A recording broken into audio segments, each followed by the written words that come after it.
Good morning. Hope you brought your raincoat along. So it's a rainy morning. Nice of you to join me on my walk in the woods. These are certainly unmooring times, aren't they? A lot of us have sort of had our anchors cut away from us, the stuff that used to hold us in place. And for me, or at least the last 25 or more years, a real important part of my life has been the church. You know, as a priest and pastor, it's kind of a love-hate relationship you get with the church, because you find that it often doesn't fit with what you've been studying about Jesus' idea of community and God's plan for us. But it's what we have, and you know, I've seen the growth of the nuns, those who check off nun when it comes to religion. But I also know within each and every one of those nuns there sits a spiritual spark. Now, a lot of people might disagree with me about that, but I think it's there. I mean, from unearthing those very, very old burial sites of Neanderthals, and noticing that they had flowers in their graves. So I think that, you know, we have either developed this or it's been implanted us through creation, but we do have a spiritual thirst that each one of us has. And that spiritual thirst is something that we in the clergy have, you know, tried to help nurture.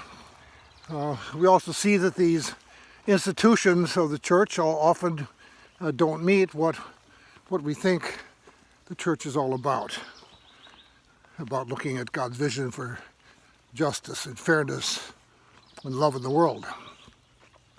But maybe now today, because I continually said things like, you know, it doesn't seem like we're doing what we should be doing here with the organized church. We need to be doing something different, but nobody wants to change, and everybody wants to think back to the 1950s church when everybody went to church and everything was all hunky-dory. But of course, we're not going back, we're only going forward. And we know from Jesus' own teaching that we don't put new wine into old wineskins. And I think the old wineskins we have that's lurking in every congregation is that of the 1950s Christian church. It's old wineskins today, and if you pour this new wine into it, it will burst, and it did, and it is. So,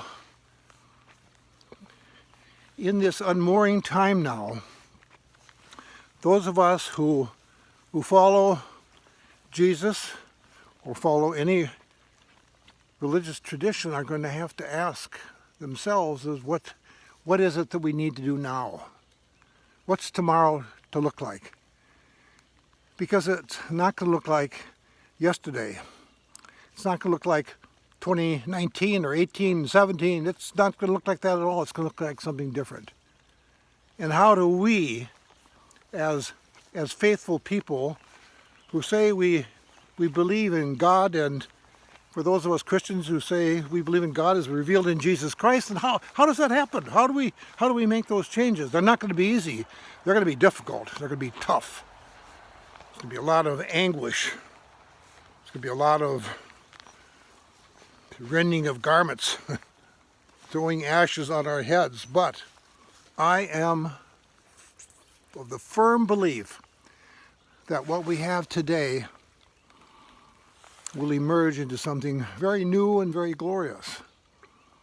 It's out of our control. It's in God's hands today. So are we going to go with the flow or go against it? I mean, that's our challenge. All right, end of my walk. God bless you. Have a great day.